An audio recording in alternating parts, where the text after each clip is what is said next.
महारानी सा पर प्राणघाती हमला हुआ है।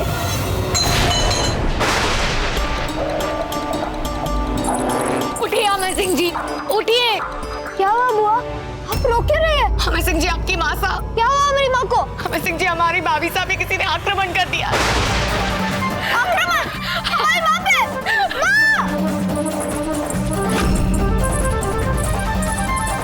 अजब कुछ नहीं होगा आपको। अजब कुछ नहीं होगा आपको। अजब आंखें खोलिए, आंखें खोलिए। माँ क्या हुआ? अजब आंखें खोलिए। अमर सिंह जी, जाकर वैद्य जी को बुला लाइए। माँ क्या हुआ आपको? ये सब कैसे हुआ? हमने कहा जाके वैद्य जी को बुला लाइए। जाइए। कुछ नहीं होगा आपको। अजब आप बहुत साहसी है, साहस दिखाइए। हम साहस दिखाइए, मन में ठान लीजिए कि सब कुछ ठीक हो जाएगा, सब कुछ ठीक हो जाएगा। वैद्य जी, कुछ नहीं होगा। जब आपको कुछ नहीं होगा। आंखें खोलिए। हाँ, हम हैं यहाँ। आंखें खोलिए। वैद्य जी, ये हमारी अजब देह है, हमारे जीवन का सर्वस्व है। ये आपका उत्तरदायित्व है। कुछ नहीं होना चाहिए, समझ गए? हम शीघ्र एक कार्य निपटाकर हम वापस आ रहे हैं। वैद्य जी ने कुछ नहीं होना चाहिए, समझ गए आप? इन्हें कुछ नहीं होना चाहिए। आप हम पर विश्वास कर सकते हैं राणा जी। हम अभी आए। पर जा कहाँ रहे आप? हटिए आप।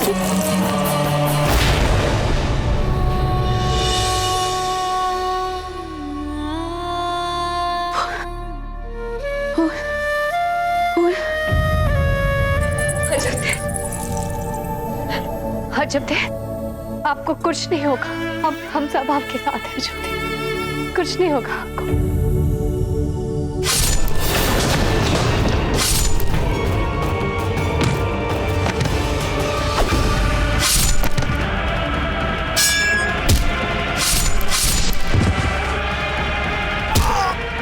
बोल कौन है तू? कितने लोग हैं तेरे साथ? किसने भेजा तुझे?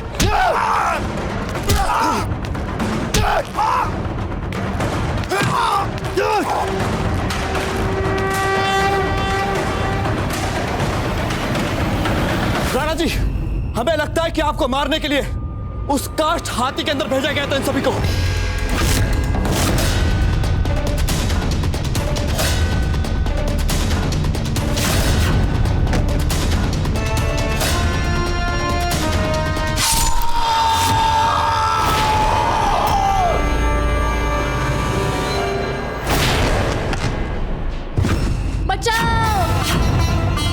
राणा जी,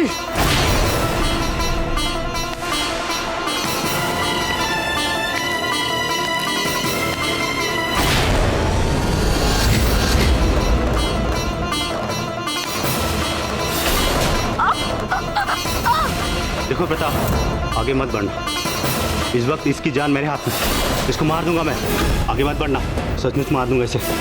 मुझे यहाँ से चुपचाप निकल जाने दो।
रुकिए राणा जी, इसमें बारूद हो सकता है, इसमें आग लग सकती है।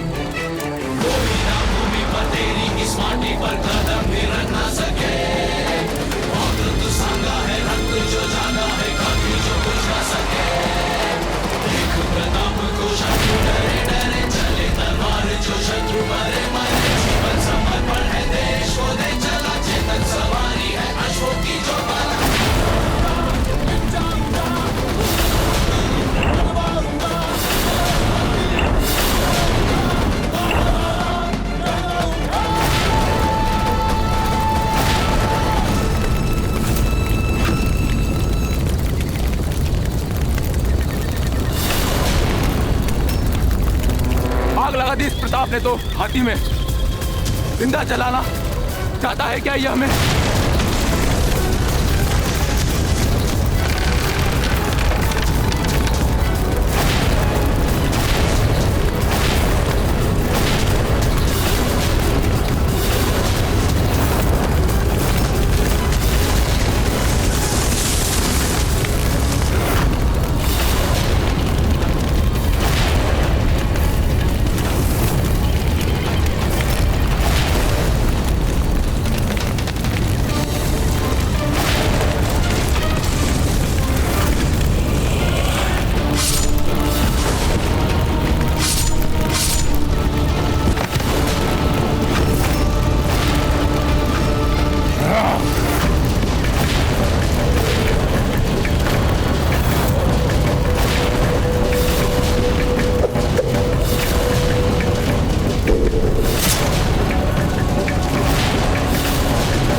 राणा जी को सितारे के पीछे जाने से रोकना होगा।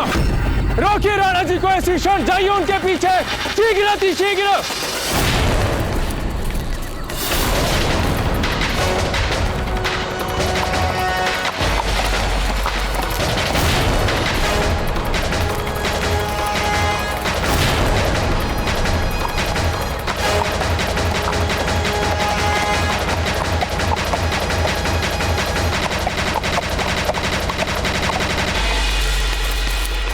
क्या खबर है? खबर बहुत बुरी है मियाँ। अपने फैजल के तमाम चुनिंदा आदमखोर साथी मारे गए। हम तो आपसे बहुत बड़ी खुशी की उम्मीद कर रहे थे, लेकिन आपने तो बिस्मिल्लाह में ही नाउम्मीद कर दिया। खैर, प्रताप को तो मार दिया ना फैजल ने। अपनी तमाम कोशिशों और सारे साथियों की कुर्बानी के बावजूद भी मेवाड़ का चमचमाता सितारा प्रताप अभी भी अपनी उसी चाहो जलाल के साथ दमक रहा है।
आप सब जाके ढूंढिए उसे, इसी क्षण जाइए यहां से।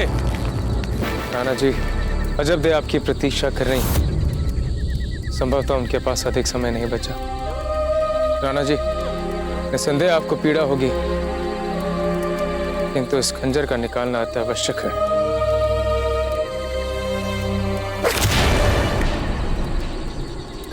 यदि वो किसी को भी मिल गया तो कोई भी उसे मारेगा नहीं। उसे केवल हम ही मारेंगे।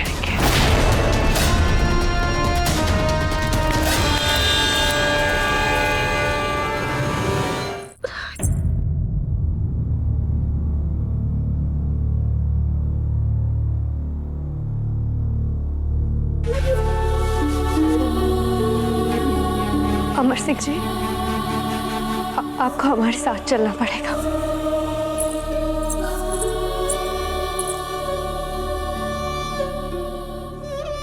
आप तो कितने साहसी बच्चे हैं, है ना? है कि नहीं? तुम्हें पता नहीं सुधरा, अब हम बहुत दुखी हैं, बहुत दुखी। साहसी बच्चे की यही तो पहचान होती है अमर सिंह जी, कि चाहे वो कितने भी दुख में हो, बहुत दुख में हो, तो भी अपना कर्तव्य निभाना नहीं भूलते। साहस की परीक्षा केवल युद्ध भूमि में नहीं, दुख में भी होती है। और इस समय की मांग है कि आप साहस दिखाइए, अपने दुखों को दबाकर।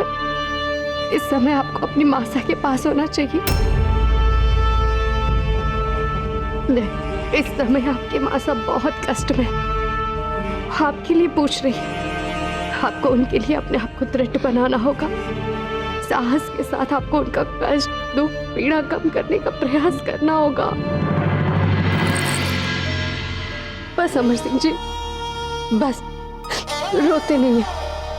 आपको रोता देखा आपकी मासा को कितनी पीड़ा होगी।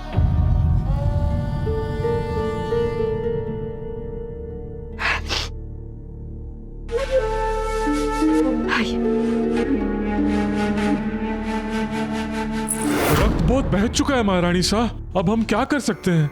कोई बात नहीं वैद्य जी, जितना आपसे हो पाया आपने उतना प्रयास किया। आप होती कौन है ये मानने वाले कि इन्होंने अपना सर्वश्रेष्ठ प्रयास किया। सर्वश्रेष्ठ प्रयास तो तब होता जब आप ठीक हो जाती। अब जो भी है यही सत्य है, हम भी जानते हैं।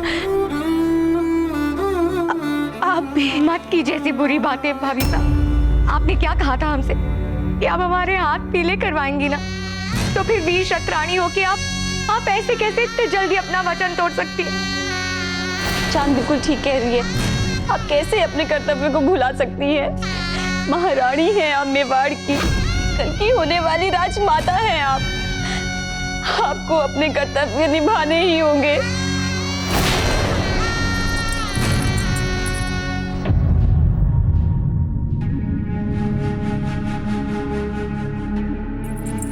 अमर सिंह जी, अब आपको बहुत जल्द बड़ा होना है।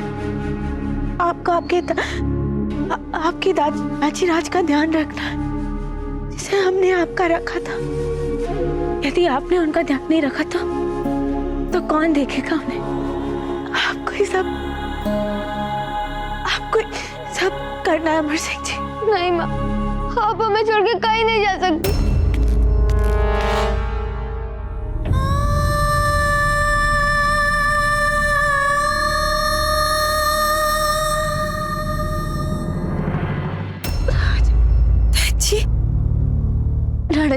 राणा जी के कंधे से रक्त बह रहा है, कुछ कीजिए ना। अजब दे, हम आपके लिए अपने रक्त की एक एक बूंद बहाने के लिए तैयार हैं।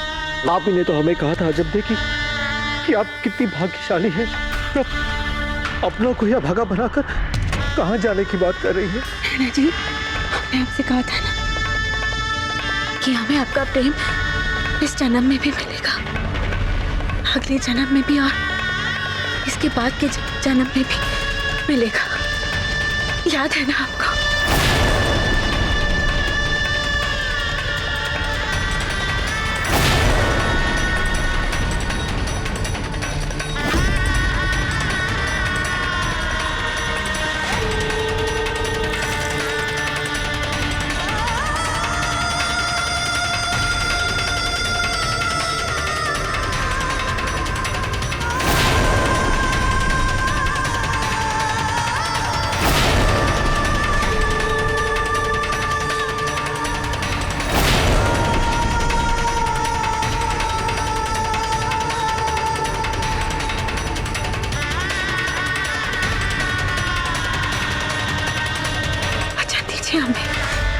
वचन दे? कैसा वचन दे आपको? ये कैसी बातें कर रही हैं आप? हम कोई वचन नहीं देंगे आपको। राणा जी, हमारी बात मान लीजिए, हमारी बात सुन लीजिए, वचन दीजिए हमें।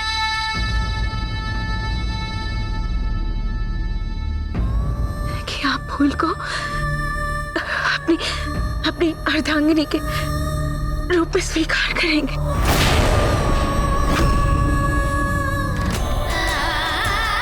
मन से स्वीकार करेंगे।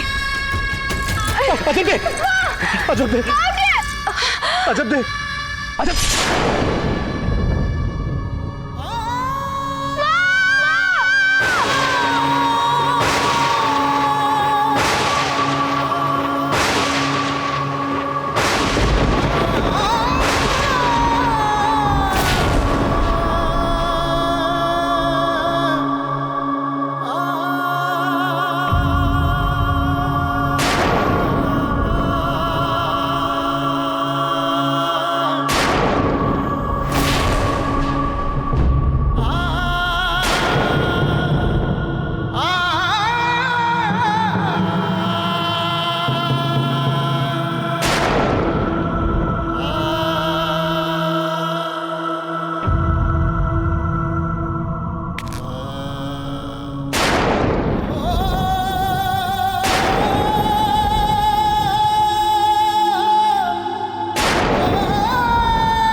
बस जरा सी हिम्मत और रखो फैजल।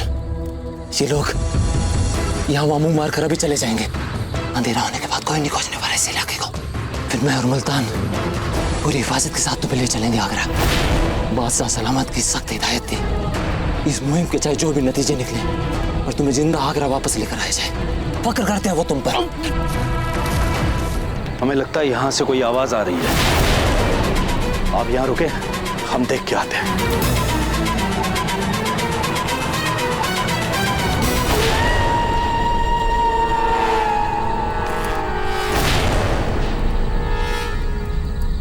रुकिए पूंजा जी, हमें लगता है कि हमें यहाँ से चलना चाहिए। व्यर्थ यहाँ समय बिताने से हमें कुछ प्राप्त नहीं होगा। महल की ओर चलते हैं, वहां राणा जी को हमारी अधिक आवश्यकता है।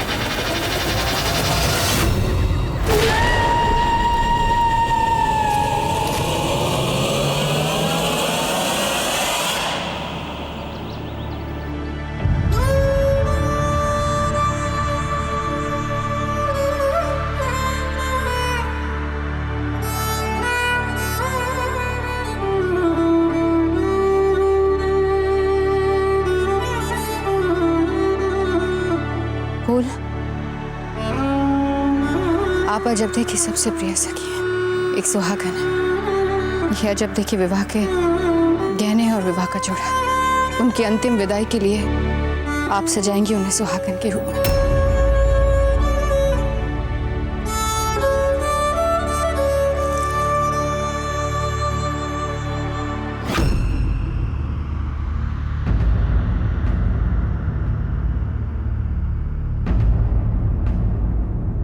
ये कितनी सुंदर घाघरा चोली है ना फूल। जब आप इन्हें पहनेगी तो बिल्कुल अप्सरा लगेंगी।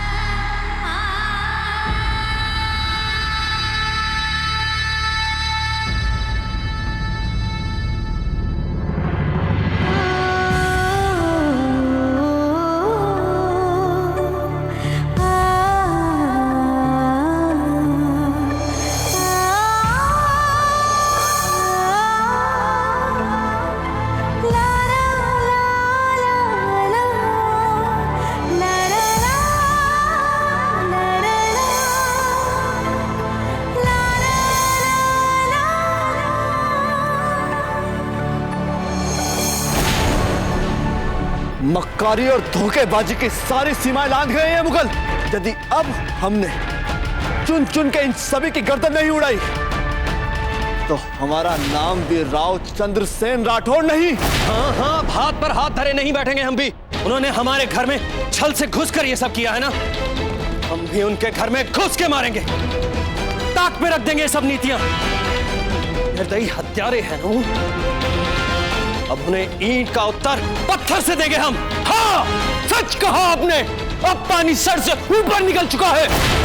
शांति के नाम पर हमारे महल में उपहार लेकर आते हैं, रक्तपात करते हैं, कायरता से हमारी महारानी सा की हत्या करके भाग जाते हैं। इस बार तो हम सबको मिलके मजा चखाना ही पड़ेगा। तो बोलिए, कौन कौन है मेरे साथ? निकालिए तलवार। जय मेवाड़, जय मेवाड़, जय मेवाड़, जय मेवाड़।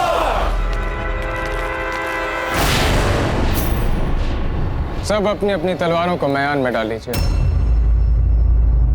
हर कार्य का उपयुक्त समय होता है और यह समय है दिवंगत आत्मा का शांतिपूर्वक स्वर्ग लोक में प्रस्थान करने का। जब किसी अपने की मृत्यु होती है तो हथियार उठाए नहीं, हथियार चुकाए जाते हैं। यह समय क्रोध में आके आक्रमणकारी होने का नहीं है, यह समय है शोक मनाने का। शोक मनाइए उस आत्मा का, उस दिवंगत आत्मा का। शोक मनाइए उस रानी का, शोक मनाइए उस देवी का जो सदा सदा के लिए हमें छोड़ के चली गई।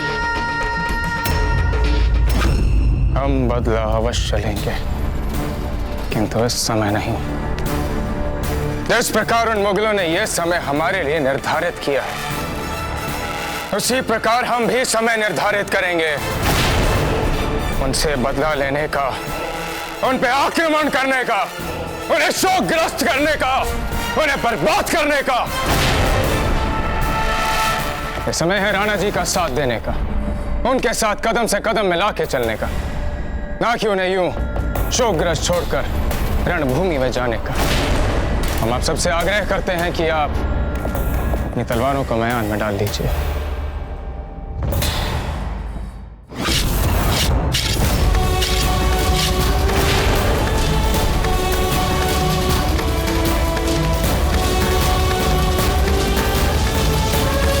जी, अपनी तलवार को मैदान में डाल दीजिए। हम अपराधी हैं आचार्य जी, हम अपराधी हैं।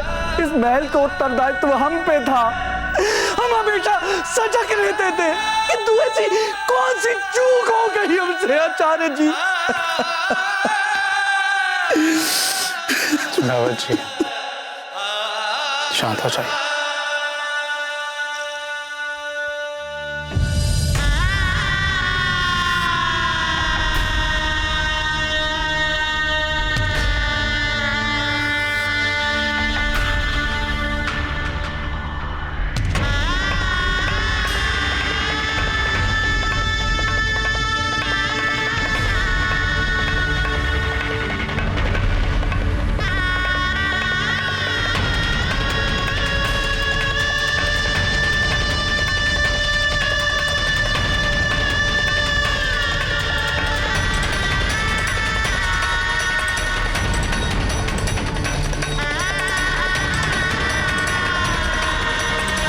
हमें पता था यही होना है आपके साथ अजब।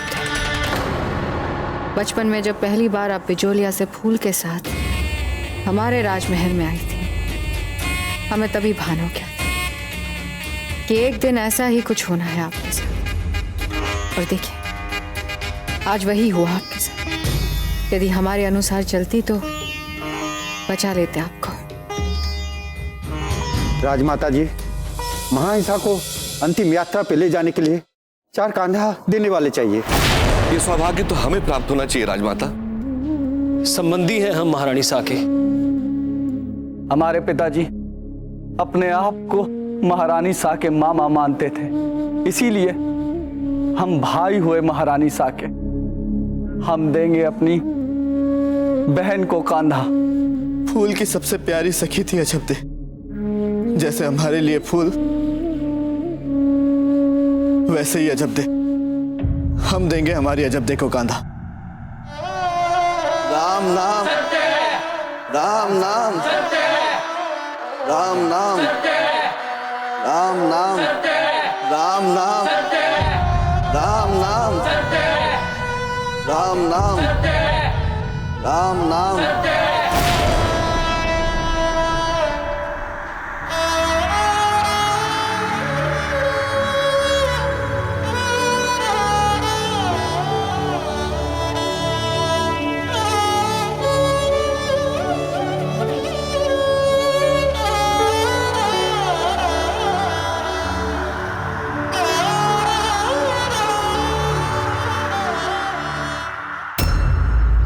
अच्छी खबर सुनाओ फैसल। तुम तो मुबारक ताबीज हो हमारी। बोलो फैसल।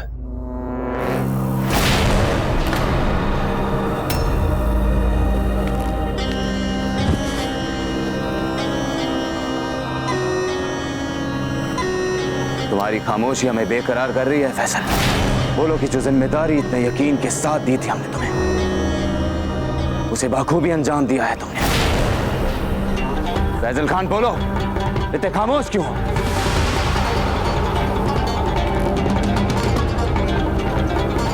जान की अमान चाहता हूं जाफर। प्रताप अभी भी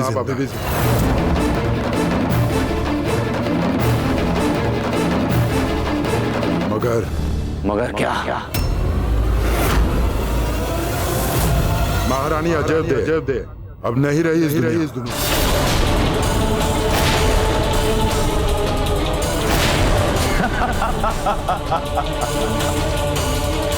वाह फैजल खान, वाह वाह, इतना मुंह क्यों लटका रहे?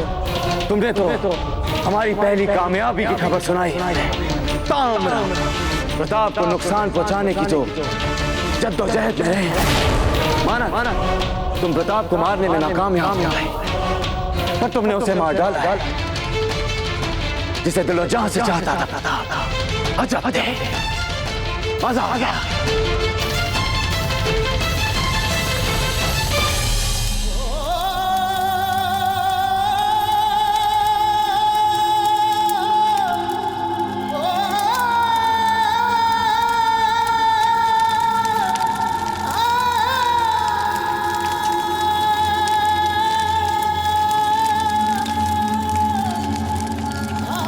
जलालुद्दीन मोहम्मद हम तुम चैन से जीने नहीं देंगे। अजब तधकती हुई ज्वाला सदैव हमारे हृदय में तधकती रहेगी।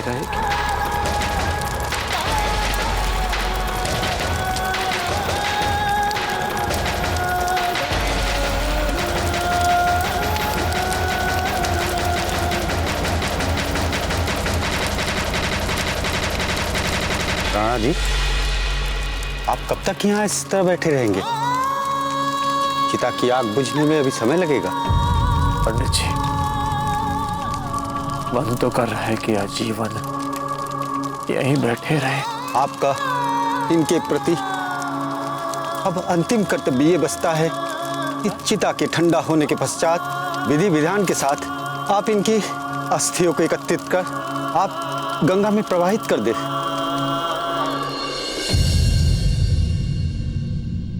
आचार्य जी, हम राणा जी को लेकर आते हैं। इस समय उनका एकांत में रहना। जी, बताने दीजिए उन्हें कुछ समय और अकेले में। एकांत से उचित और कोई उपचार नहीं होता। एक घायल हृदय के लिए, एक घायल आत्मा के लिए।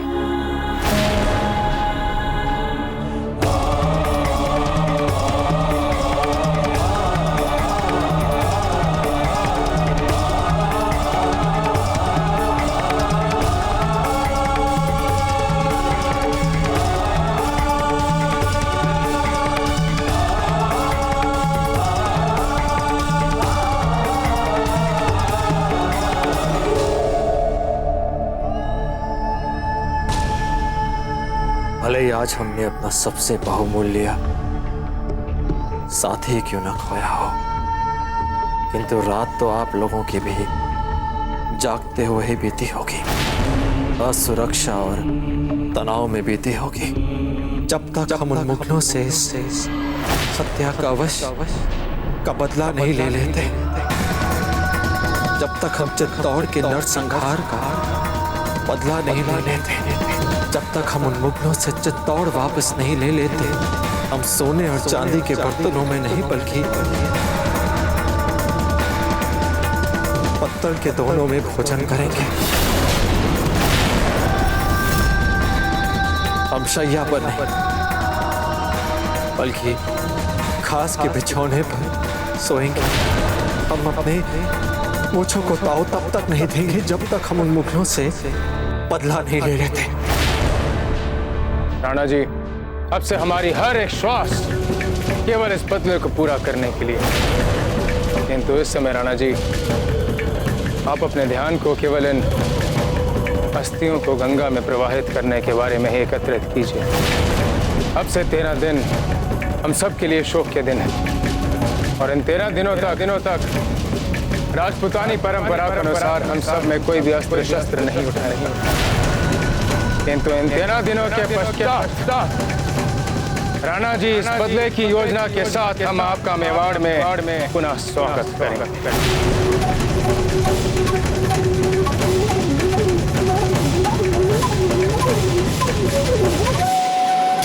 यानी शहंशाह अकबर को इससे पहले सारी कार्यवाही करनी पड़ेगी, क्योंकि यदि ऐसा नहीं हुआ तो 13 दिनों बाद प्रताप का ये ज्वाला फटा तो इसके रोष का लावा सब कुछ जलाकर राख कर देगा। राणा जी,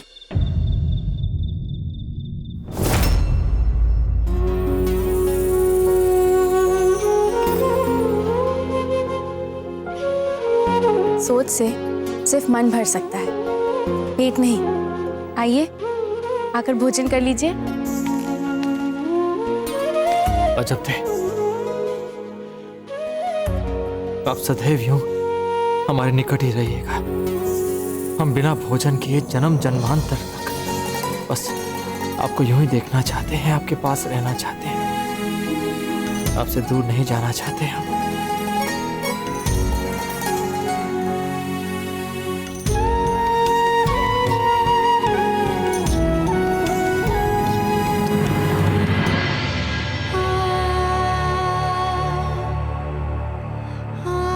और सदैव हमारे निकट रहिएगा, कहीं नहीं जाइएगा अजब थे।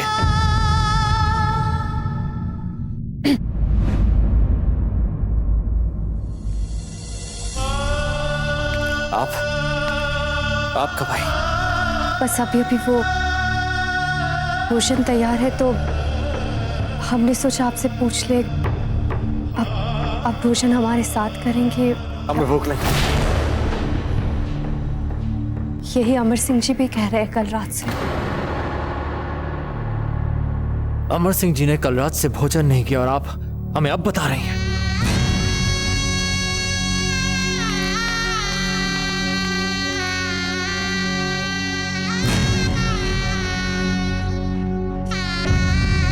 अजब इनके टूटे अंतर्मन को कैसे जोड़े हम, जो शून्य छोड़ के ही आप अपने पीछे यहाँ कैसे भरे हम उस शून्य को, कैसे?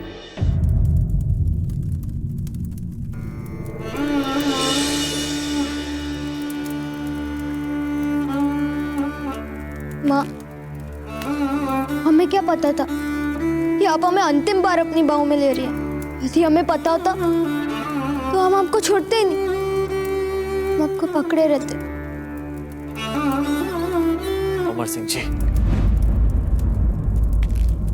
हमें भी पता नहीं था कि इतनी शीघ्र वे हम सबको छोड़कर चली जाएंगी। आपको, हमें, हम सबको। समझ आते हैं ताजराज, हमने तो आपको देखा ही नहीं। अमर सिंह जी, आपको हमारे सामने अपने आंसुओं को छिपाने की आवश्यकता नहीं है। यदि मन रो रहा हो तो बहने दीजिए आंसुओं को, ऐसे में मन हल्का होता है। पर ताजराज, हमने तो आपको कभी आंसू बहाते हुए नहीं देखा। कि आपका मन नहीं रोता? मन तो सबका रोता है, दुख में हम सब रोते हैं। हम में से अधिकतर आंखों से आंसुओं के रूप में अपनी पीड़ा को व्यक्त करते हैं और कुछ तो अभ्यास के साथ शत्रु के रक्त के रूप में उन्हें युद्ध भूमि में बहा लेते हैं। इसका अर्थ कि हमें तब तक साहसी रहना पड़ेगा। किंतु उसके लिए हमें समय पर भोजन भी करना पड़ेगा। यदि आप भोजन नहीं करेंगे तो आप साहसी कैसे बनेंगे? हमें क्षमा कर दीजिए राजराज, आज से हम सदा समय पर ही भोजन करेंगे। आइए भोजन करते हैं।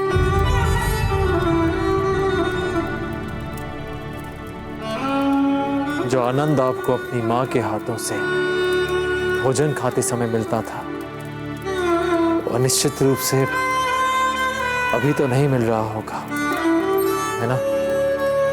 नहीं दाजीराज, आप हमारी माँ को वापस नहीं ला सकते।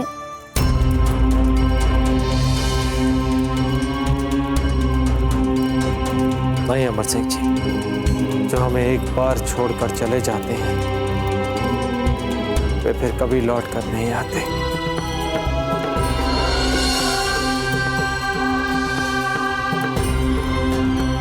अमर सिंह जी, हमने आपकी मौसा के अस्थियों को साक्षी मानकर ये प्रण लिया था कि हम उनके इस बर्बरतापूर्वक हत्या का बदला।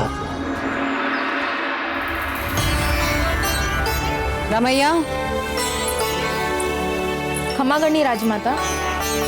हमारी दूर की भतीजी है, उन्हें ये दुपट्टा पहुंचा दीजिए। जो हुक्म राजमाता।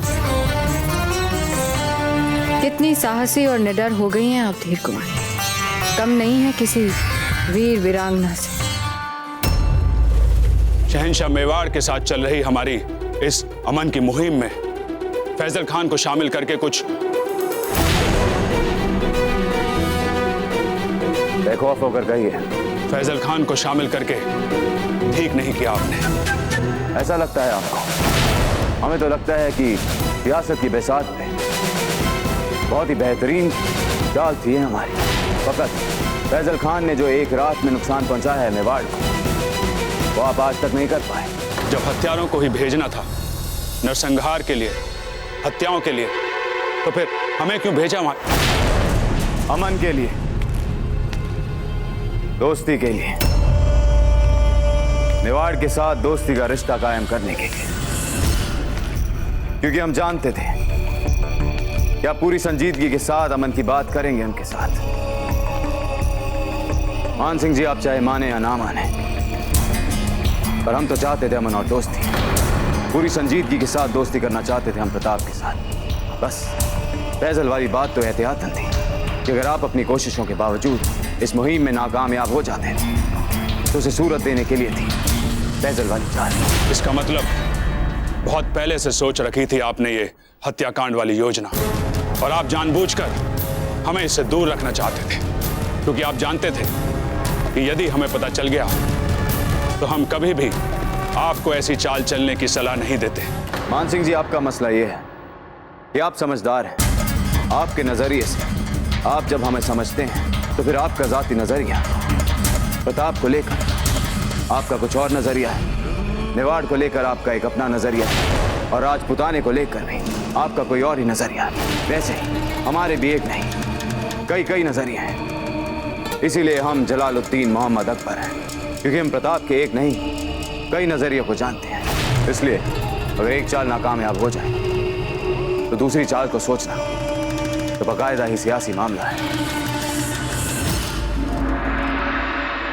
राणा जी, अधिक से अधिक भील, अफगान और राजपूत हमारा साथ देने के लिए तत्पर है। जो कार्य हमारी शांति का, हमारी एकता का प्रयास नहीं कर पाई,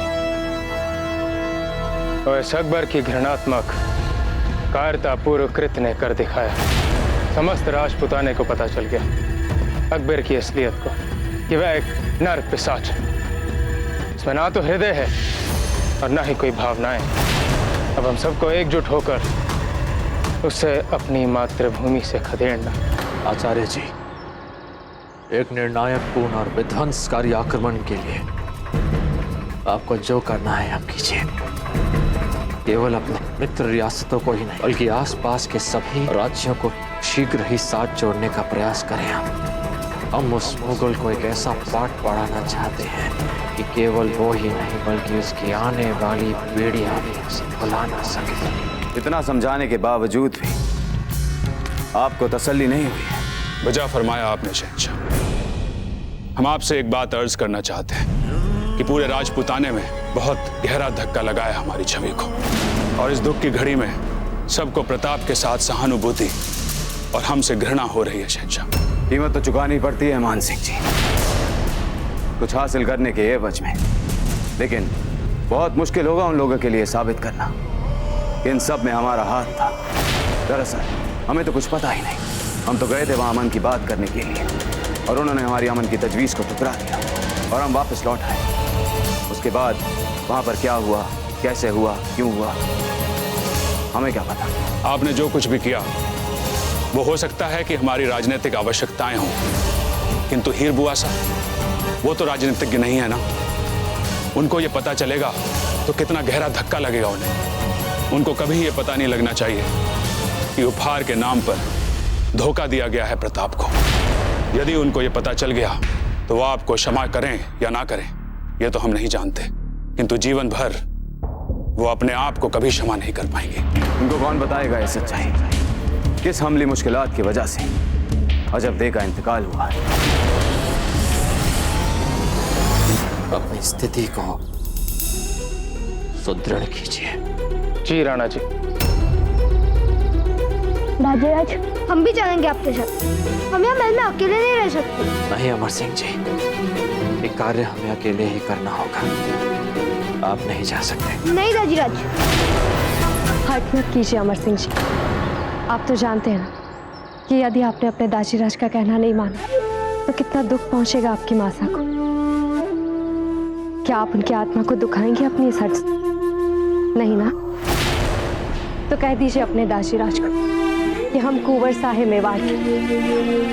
आप निश्चिंत होकर जाइए, हम संभालेंगे आपके पीछे सब कुछ, इस राजमहल को भी और मेवाड़ की प्रजा को भी।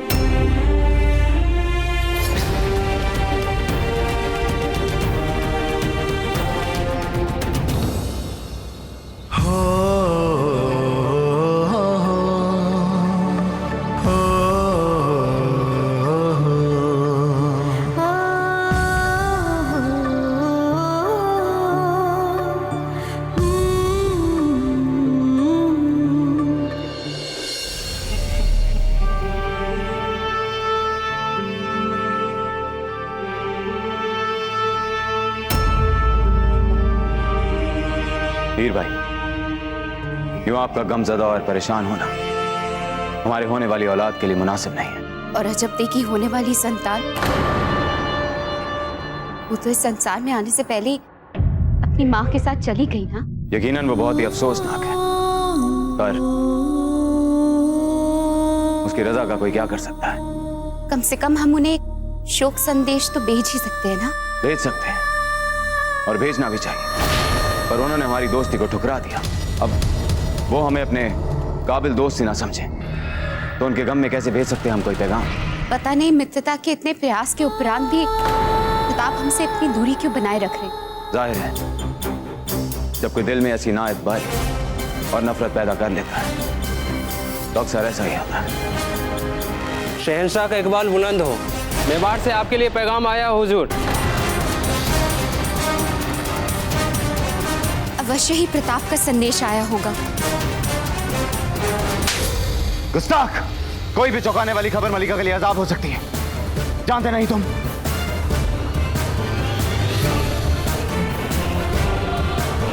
क्या पैगाम है?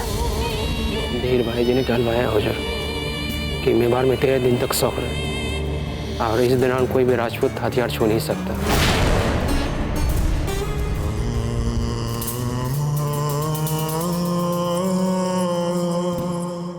शहंशाह, बात क्या है?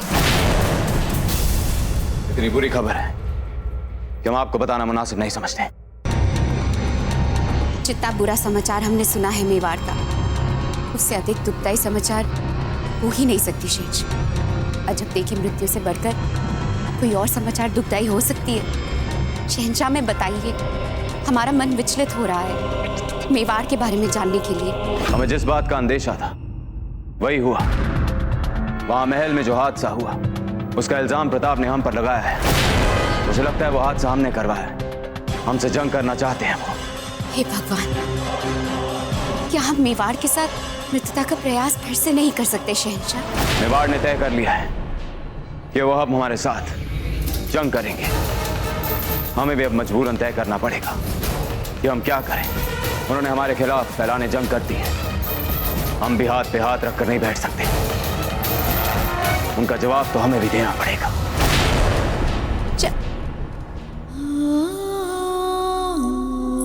प्रताप, क्या हो गया है आपको?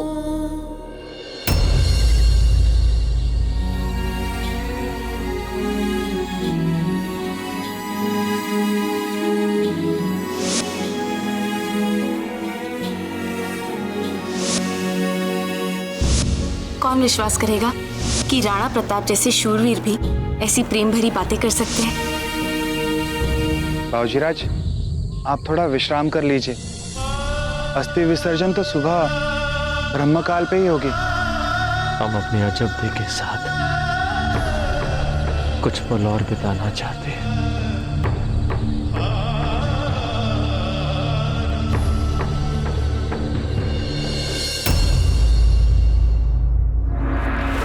जिस कायरता और बर्बरता के साथ अकबर ने अजदे की हत्या करवाई, पहली बार ऐसा लगता है कि मुगल सल्तनत का सहयोग नहीं किया सकता है। हमें पूरी दृढ़ता से शहंशाह अकबर को ये बात बतानी होगी कि यदि वो इसी प्रकार अनर्थ करते रहे तो अपने सारे मित्रों को गवा देंगे और शहंशाह। दरबार खास में कौन कौन मुगलिया सल्तनत के साथ दोस्ती नहीं रखना चाहते?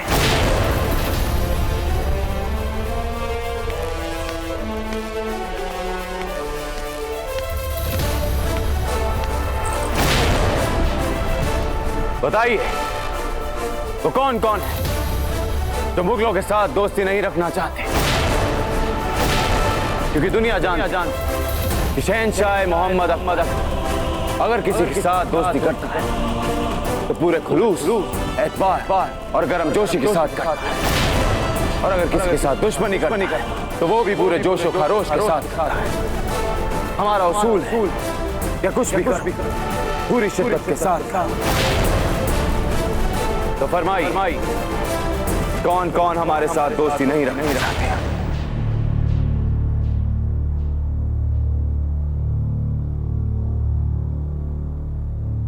कोई नहीं।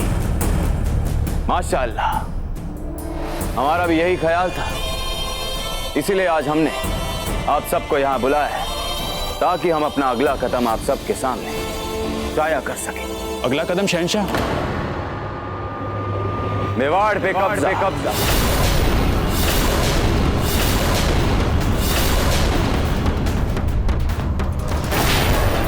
जैसा कि आप जानते हैं, आपने हमसे वादा किया था, तो उसके लिए अब आप फौज को फौरन तैयार कीजिए। और इसीलिए हमने खास तौर पे कल्याणमल जी और भगवान दास जी को भी बुलाया है, क्योंकि जाहिर है हम अपनी सल्तनत के खिलाफ किसी भी बागी रियासत को खामोशी के साथ बर्दाश्त नहीं कर सकते।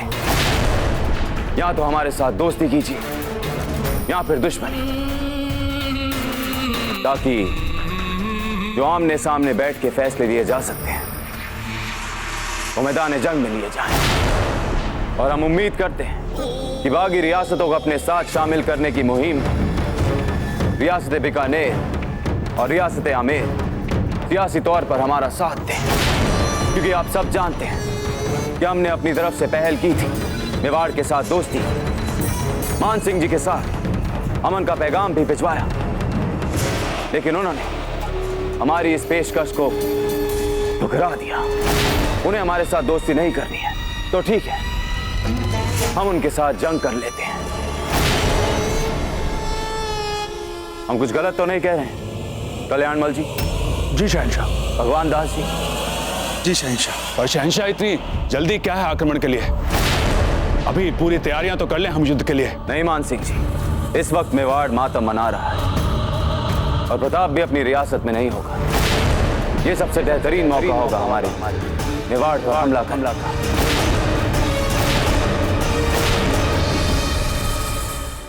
आपने हमसे एक सवाल किया था कि हमने क्यों नहीं बताया आपको फैजल और उसके दोस्तों के हमले के बारे में जब आप मेवाड़ गए थे अमन का पैगाम लेकर। वो इसलिए क्योंकि उस वक्त हम आप पर उतना एतबार नहीं कर पा रहे थे जितना कि फैजल पर कर पा रहे थे। अब मौका आ गया आपको अपनी वफादारी दिखाने का मुगलिया सल्तनत के लिए, ताकि हम आप पर एतबार कर पाए। अपने ईमाल से साबित कर दीजिए मान सिंह जी कि राजपूत रियासत की लड़की के साथ निकाह करके कोई गलती नहीं की है। साबित कर दीजिए। जंग की तैयारी शुरू कीजिए। जंग हल्दी का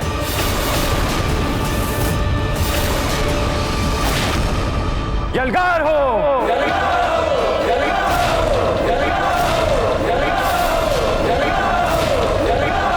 यलगार हो। यलगार हो। यलगार हो। प्रणाम आचार्य जी। क्या बात है पूंजा जी? हमारे गुप्तचरों से सूचना मिली है कि मेवाड़ के चारों तरफ मुगल सैनिक घेराबंदी कर रहे हैं।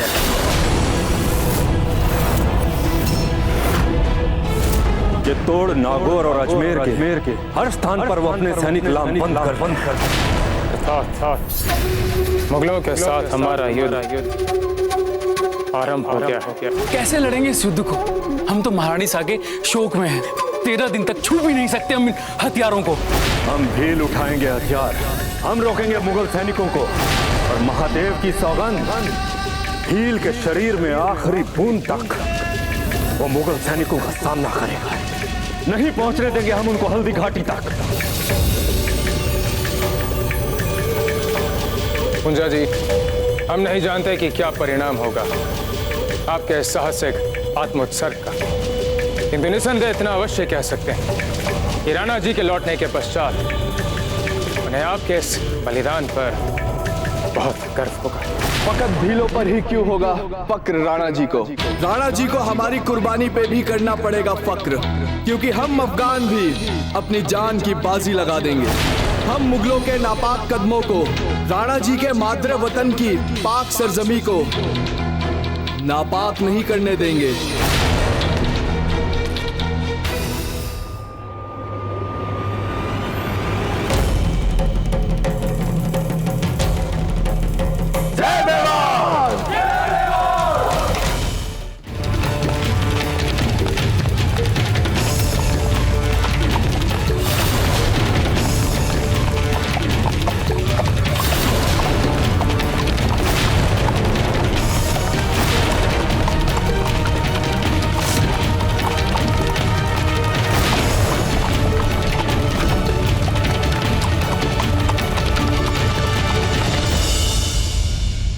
यहां से आ रही है मुगलों की सेना।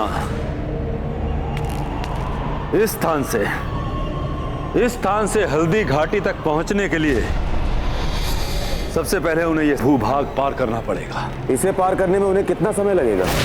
बहुत जल्द वो हल्दी घाटी तक पहुंच जाएंगे, और एक बार हल्दी घाटी पहुंच गए तो समझिए कि उदयपुर अपने हाथ से गया, क्योंकि हल्दी घाटी उदयपुर की सुरक्षा का अंतिम द्वार है। लेकिन ये मत भूलो, ये हमारा इलाका है। हम मुगलों की सेनाओं से ज्यादा इस जंगल की जानकारी रखते हैं, इसलिए हल्दी घाटी तक पहुंचने के लिए उन्हें सबसे पहले ये भूभाग पार करना होगा। उसके बाद वो ये संकरी पहाड़ियों से गुजरते हुए इन ऊंची पहाड़ियों पर आएंगे, और उसके बाद ये पुराने खंडर जो भूल भुलैया बन चुके हैं, इनमें से गुजरते हुए वो इन गहरे गहरे खड्डों से गुजरेंगे, और उन खड्डों से गुजरने के बाद उन्हें ये ऊंची पहाड़ियां पार करनी पड़ेंगी, और फिर इन ऊंची पहाड़ियों को पार करने के बाद वो ये पासों के जंगल से गुजरेंगे, और उसके बाद आएंगे वो हमारे इस घने जंगल में, जहां हमें मुगलों को अधिक से अधिक नुकसान पहुंचाना है, ताकि हल्दी घाटी पहुंचने से पहले उन मुगलों की सेना की संख्या बहुत कम हो जानी चाहिए।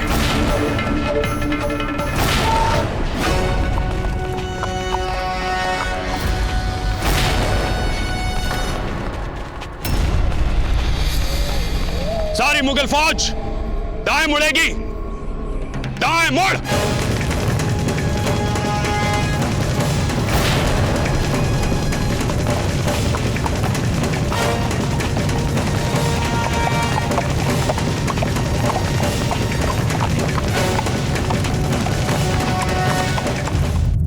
हमें अपने जंगलों और अपने अनुभव का सहारा लेकर ऐसा छापे मार हमला करना है, ऐसा युद्ध करना है कि इनकी सेनाओं को संभलने का मौका ही ना मिले, और जब तक इनको एहसास हो तो इनकी सेना कमजोर पड़ जानी चाहिए। इनको इस बात का एहसास होना चाहिए कि मेरा एक एक भील नहीं चीता है, और उनके कई सैनिकों पे अकेला भारी पड़ेगा। हर हर महादेव, हर हर महादेव, हर हर महादेव, हर हर महादेव, हर हर महादेव, हर हर महादेव।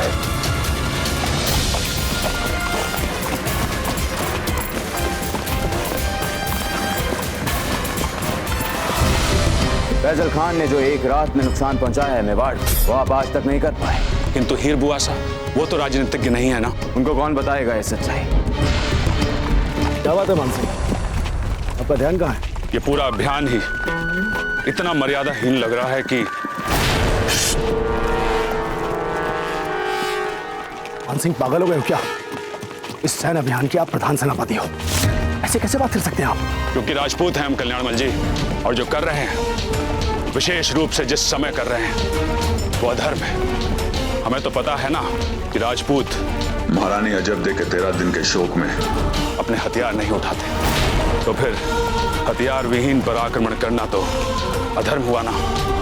कैसे हम राजपूत होते हुए अपने निहत्थे राजपूत भाइयों पर हमला कर सकते हैं? आप तो जानते हैं ना मान सिंह, पर के मन में हमारे मूल्य को कोई सम्मान नहीं है, ना परंपराओं का ना रीति रिवाजों का। और ऐसे समय में यदि अकबर को जरा सी भी भनक लग गई कि आपके मन में क्या विचार है, तो आप जानते हैं ना हमारे साथ क्या हो सकता है। आप हमें बात पूरी करने दें। अभी आप धर्म की बात कर रहे थे ना, किसी को वचन देना और वचन को किसी भी मूल्य पर निभाना, ये भी तो धर्म ही है ना। हाँ तो क्या वचन देता आपने अकबर को? यही ना कि आप उसे हल्दी घाटी जीत कर देंगे। हाँ तो बस अब आपके सामने कोई हथियार बंद हो या निहत्था, बस धर्म निभाना है और अकबर को हल्दी घाटी जीत कर देना है। हरि ओम स्वस्ति न इंद्रो वृद्ध सर्वाः स्वस्ति नः पूषा विश्ववेदाः।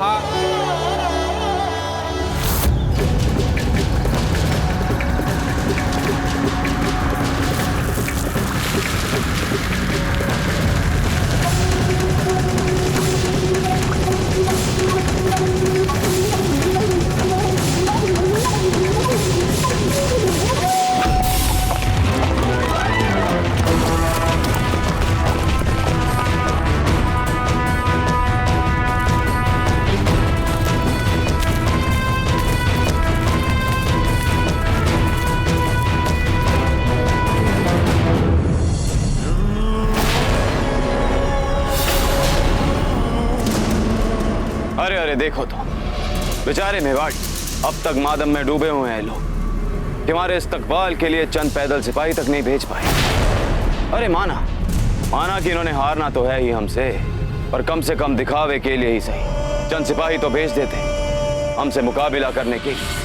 रस्म भी पूरी हो जाती मुकाबले की और इज्जत भी बनी रह जाती हमारी।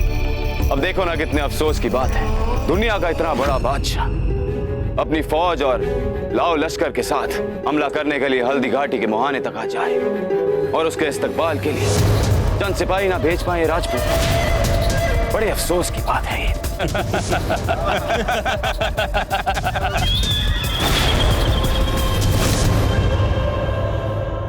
क्या बात है मान सिंह जी, आपको बिल्कुल पसंद नहीं आया हमारा ये मजाक? बहुत हास्यास्पद लगा आपका ये परिहास। जब से आप उदयपुर से वापस लौटे हैं बहुत ही संजीदा हो गए हैं आप, कुछ करना पड़ेगा आपका। ऐसा करते हैं, मेवाड़ पर फतेह पाने के बाद आपको उदयपुर में प्रताप के शाही तख्त पे बिठा के खूब शराब पिलाएंगे और तब तक शराब पिलाते चलेंगे जब तक कि आपकी ये संजीदी खालिस खुशियों और मौज मस्ती के साथ अख्तियार ना हो जाए। ठीक कह रहे हैं ना हम?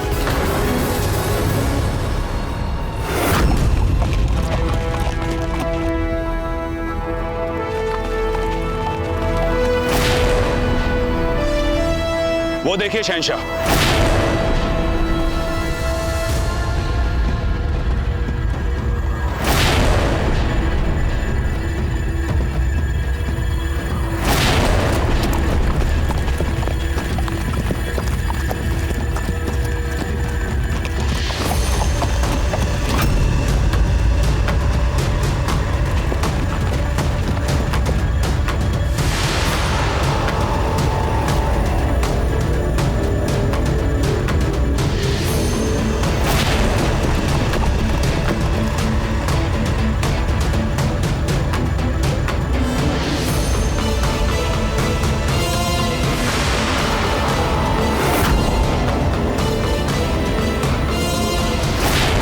हम कुछ कहेंगे तो मान सिंह जी फिर संजीदा हो जाएंगे। इसलिए आप खुद ही देख लीजिए मान सिंह जी।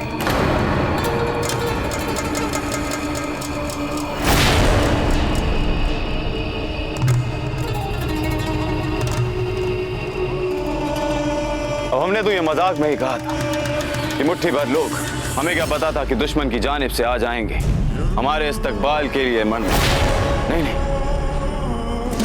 लड़ने।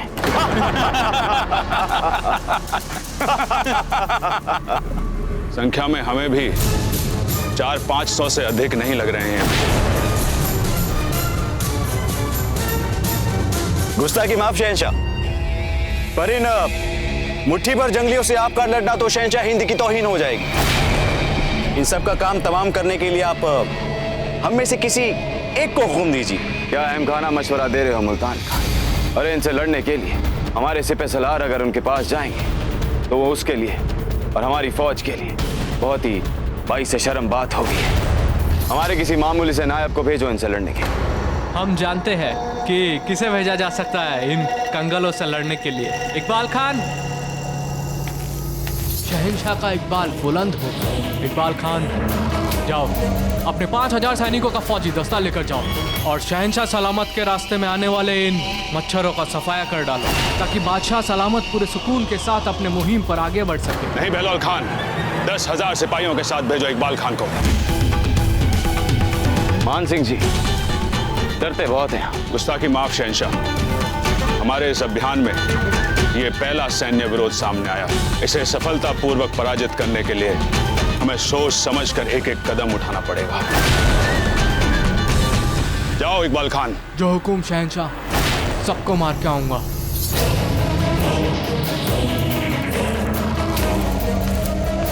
किस्मत की सितम जरीफी तो देखिए। बेचारा ऐसा लग रहा था जैसे गोया अभी अभी अपनी माँ के पेट से निकला और निकलते ही सीधा हमला करने के लिए चला गया।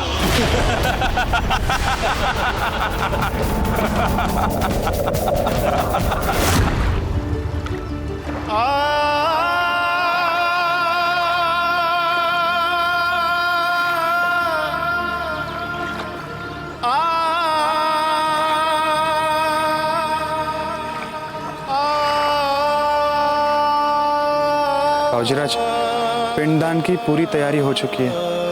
अब हम पिंडदान की पूजा आरंभ कर सकते हैं। चलिए।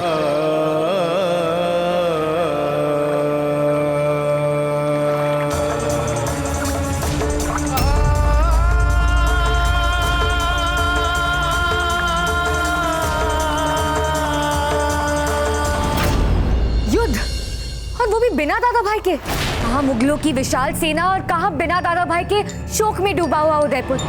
अब हमारे सामने जौहर के अतिरिक्त कोई विकल्प नहीं है और हमारे सारे पुरुष शोक में हथियार न उठाने के लिए वचनबद्ध हैं। हर निराशा में आशा की कोई ना कोई किरण अवश्य होती है चांद। माना आपके दादा भाई नहीं है यहाँ, माना हमारे सभी राजपूत शोक में हथियार नहीं उठाने के लिए विवश है अपनी परंपरा से, माना मुगलों की सेना बढ़ती चली आ रही है हमारी ओर, किंतु फिर भी आशा की किरण है।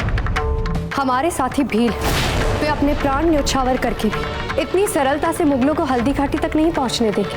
और फिर हमारे अफगान मित्र भी वीरता से सामना करेंगे उन मुगलों का। भील, अफगान, दोनों मिलकर भी मुगलों का कुछ नहीं कर पाएंगे। कुचल के रख देंगे हमें मुगल। नहीं,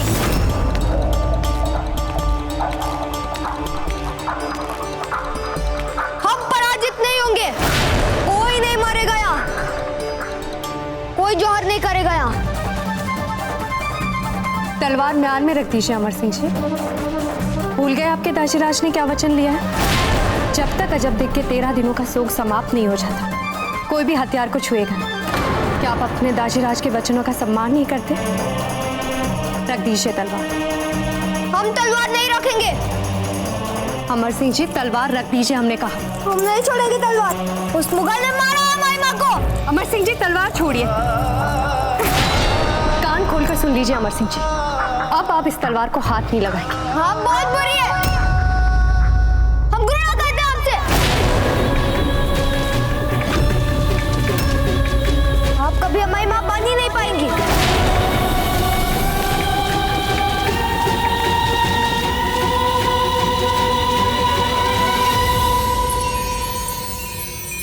इनकी बातों को क्या मन से लगाना भाभी साहब। बच्चे हैं तो अभी, और ऊपर से इतना कुछ देख चुके हैं ये, कितना कुछ हो चुका है इनके साथ, और समय के साथ सब ठीक हो ही जाएगा। हमारी समस्या कभी अमर सिंह जी थे ही नहीं, बहुत चाहते हम उन्हें, किंतु ये युद्ध हमारे होते हुए आप सब चिंता क्यों कर रहे हैं? मेवाड़ की राजमाता है, विश्वास रखिए हम पर। इस समस्या का कोई ना कोई हल निकाल लेंगे। अब बस मारवाड़ ही एक आस की किरण बची है। अगर उन्होंने हमारी इस संकट में सहायता करना स्वीकार किया तभी हो पाएगा कुछ। बाप जी, ये तो बहुत सारे सिपाही नजर आ रहे हैं। 10,000 सिपाहियों की मुगलों की ताकतवर सेना पतली दर्रे से हमारे चट्टान की ओर बढ़ रही है। इस बात का आभास तो मैं पहले ही था, ये संख्या में बहुत अधिक होंगे। अब तो देखना यह है कि हम अपनी वीरता और समझदारी से इन्हें यहां कितने समय तक रोक सकते हैं।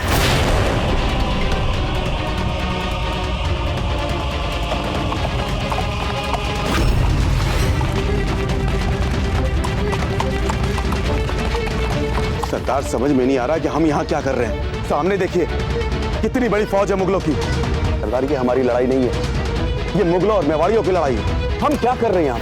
धर्म है हमारा। कैसा धर्म सरदार? जब हमारा कोई मित्र संकट में हो तो उसके लिए प्राण न्यौछावर कर देना धर्म है हमारा। हल्दी घाटी एकमात्र रास्ता है उदयपुर तक पहुंचने के लिए, इसलिए नहीं पहुंचने देंगे हम मुगलों को हल्दी घाटी से उदयपुर तक। सरदार, सबसे पहले आपका धर्म है अपने कबीले के लोगों की रक्षा करना। इसके पहले भी हमने युद्ध किया, मगर आज तक किसी को नहीं देखा कि दूसरों के लिए युद्ध करते हुए इन मेवाड़ के राजपूतों के लिए अपने लोगों के प्राणों की आहुति क्यों दें हम? ये तुम भी जानते हो दारुण कि मेवाड़ है तो हम हैं। आज तक मेवाड़ ने हम भीलों की स्वतंत्रता का सम्मान किया है, इसलिए हम भील इन जंगलों में सुख चैन से रह रहे हैं। अगर मेवाड़ हमारा मित्र ना होता तो हम भीलों का अस्तित्व भी ना होता। ये बात तुम भी अच्छी तरह जानते हो दारुण कि आज राणा जी का परिवार शोक में है और राणा जी स्वयं भी यहाँ पर नहीं है, तो कैसे हम मुगलों को हल्दी घाटी पार करने दे सकते हैं? कैसे हम उन्हें उदयपुर तक जाने दे सकते हैं? मैं आपसे अंतिम बार पूछता हूँ, तुम्हारे सरदार का इस लड़ाई में शामिल होने के लिए कोई दबाव नहीं है। जो अपनी इच्छा से इस लड़ाई में आना चाहे वो आ सकता है, और जो नहीं आना चाहे वो जंगलों में जाकर आराम कर सकता है। क्योंकि मैंने एक बार सौगंध ले ली तो ले ली। मैं अपनी अंतिम सांस तक इन मुगलों के साथ लड़ूंगा।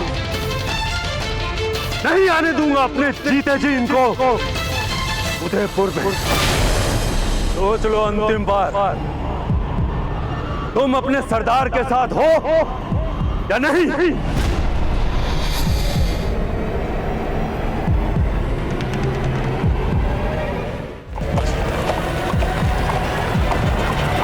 सरदार, आपका आदेश हमारे लिए पत्थर की लकीर है। हम लड़ेंगे आपके साथ। हम अपने रक्त की अंतिम बूंद तक लड़ेंगे सरदार। आज हम एक भी मुगल को जीवित नहीं छोड़ेंगे सरदार। आज हमारे जीते जी मुगल आगे नहीं बढ़ पाएंगे सरदार। हम सब आपके साथ हैं सरदार। हर हर महादेव, हर हर महादेव, हर हर महादेव, हर हर महादेव, हर हर महादेव।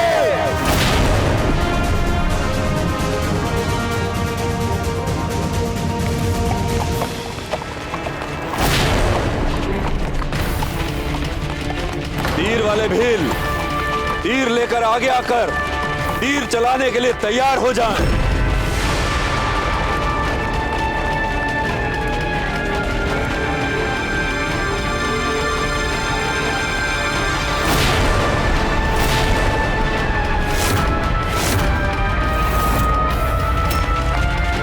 तीर चलाओ।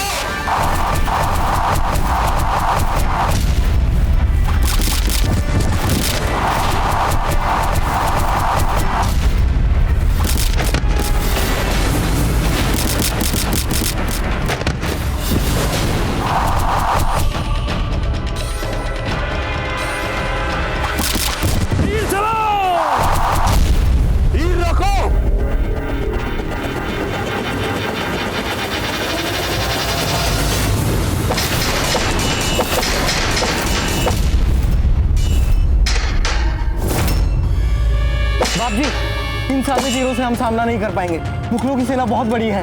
यही तो मैं चाहता हूं बेटा, ये मुगल सेना हमारे और पास आ जाए और उनको ये लगना चाहिए कि हमारे पास केवल ये सादे तीर हैं।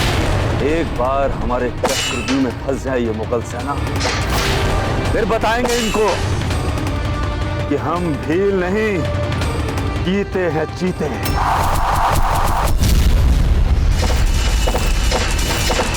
सब लोग पोटलियां भरो, जल्द से जल्द भरो। इन भीलों को लेकर तो हमें यही लगता था कि भील जंग में कुछ भी कर देते हैं, लेकिन इन्हें देखकर तो लगता है कि ज्यादा देर तक नहीं टिक पाएंगे हमारे सामने। इस हिसाब से तो हम बहुत जल्दी इस घाटी के उस पार पहुंच के उदयपुर पहुंच जाएंगे और वहां जाकर प्रताप के महल के दरवाजे पे दस्तक देंगे और आराम से उसके शाही तख्त पे बैठ जाएंगे। वो जो कहते हैं ना मुगलों में, आमीन। सुबह आमीन। बस हमारा भाग्य इतना साथ दे दे कि राणा प्रताप वापस लौट कर ना आए, क्योंकि यदि वे वापस लौट कर आ गए तो बिना हथियार के भी वे युद्ध की हवा बदलने के सामर्थ्य रखते हैं। नहीं लौटेगा प्रताप, क्योंकि वो अपनी महारानी की खाक बहाने गंगा गया है, बिना हथियार, बिना हिफाजत। हमने भी इस बात को लेकर पुख्ता इंतजाम किए हैं कि अपनी महारानी की खाक के साथ साथ उसकी हड्डियां भी बह जाएं गंगा में। करते क्या हम मान सिंह जी, दुश्मन बिना हथियार, बिना हिफाजत जा रहा हो और हम उसके पीछे अपना किसी आदमी को तक न लगाएं उसमें मरवाने के लिए। आखिर जलालुद्दीन मोहम्मद अकबर नाम है हमारा, भेज दिया है अपना बंदा हमने उसके पीछे।